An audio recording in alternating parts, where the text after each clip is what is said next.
بسم الله الرحمن الرحيم.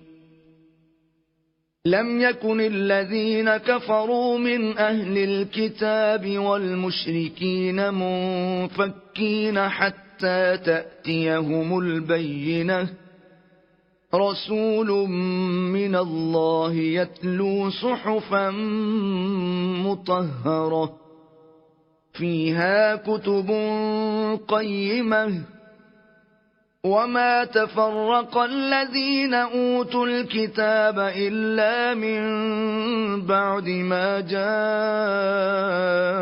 جاءتهم البينة،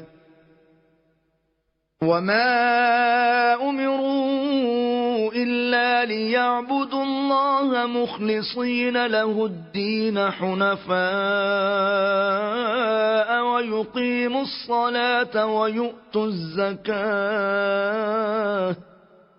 وذلك دين القيمة.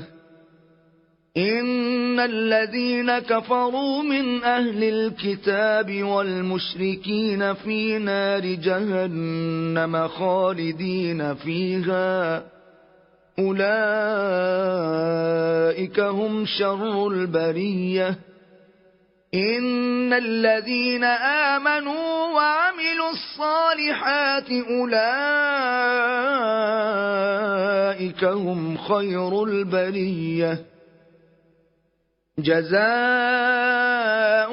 عند ربهم جنات عدن تجري من تحتها الأنهار خالدين فيها أبدا، رضي الله عنهم ورضوا عنه، ذلك لمن خشي ربه.